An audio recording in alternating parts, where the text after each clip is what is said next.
Trey, you've got a running back here at Oklahoma who you have tabbed to take his next big step. Yeah, I'm going to go with Javontae Barnes as my second breakout candidate. I love that we're keeping it on the ground, going old school, guys. All three of us picking at least one running back here. That's right. But, Javontae Barnes, again, another situation where he was the backup guy last year. Eric Gray was the unquestioned RB1, got the majority of the carries. But Barnes got a couple of opportunities last year and really showed out. Specifically at the end of his freshman year, he was the guy. As Eric Gray, I honestly can't remember if it was an opt-out or an injury situation, but Eric Gray was not available in the bowl game against Florida State.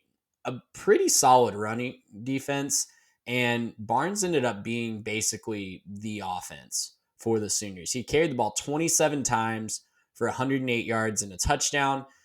And listen, we've talked about a couple of really explosive running backs so far. I don't know that Barnes is necessarily going to be that guy. He didn't necessarily show it as a freshman. He had just 4.5 yards a carry. Nothing to sneeze at, but certainly not the, explosion of a Gibbons or some of the other guys we talked about. But I think that, the offense, again, just like we talked about with Preston Stone, the offense setting him up for success. I think the offense, Jeff Lebby's offense at Oklahoma, is definitely going to set Barnes up for success. Eric Gray was really, really solid in this offense, both running the ball and catching it. I don't know that Barnes necessarily will be a receiving back. He didn't necessarily show it with just 5 receptions as a freshman, but he also wasn't on the field in a lot of third down situations either. When he was on there, he was kind of giving Gray a spell, not necessarily in a situation where he'd throw to the running back. So I think he does have the body for it.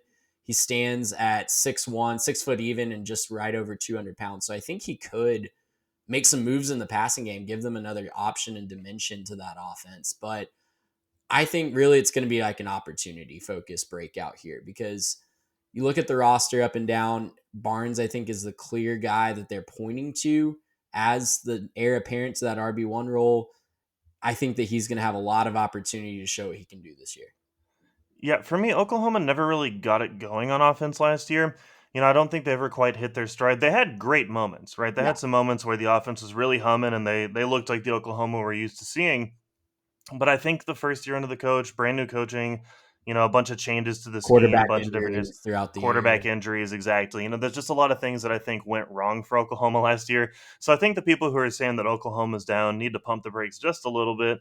And I think that you're absolutely right that I think a little bit of offensive success for Oklahoma, I think translates both as success for Barnes and success because of Barnes. I think that he's going to have to be good to kind of get them back to where they want to be. But also, I think just more opportunities and more success on the offensive side overall around him should free some stuff up for him so that he can have more success anyway. So it's kind of another one of those sort of which came first, the chicken or the, which comes first? Is it Javontae Barnes being an awesome running back for Oklahoma, or is it Oklahoma being a lot better so that Javontae Barnes can be so good?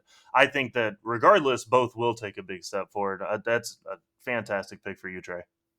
Oklahoma would love for Barnes to keep time of possession in their favor last year. Defense off the field. That defense was an eyesore last year. Going back through and culling through stats from last year and seeing Oklahoma and their defense at the bottom of the conference statistically, at the bottom of the nation statistically, in passing yards giving up and rushing yards giving up and quarterback pressures, was jarring, right? I mean, because even 2 years ago in Lincoln Riley's last year, they had a guy in Nick Benito who is just tearing quarterbacks up and able to come off the edge. Last year, they were one of the worst teams in getting to the quarterback, and because of that, they gave up the most passing yards in the Big 12 per game, and over 273 yards per game. I mean, guys, as bad as the Kansas and West Virginia defenses were, Oklahoma was even worse. So I'm sure that they would love for Javontae to help them out just a little bit.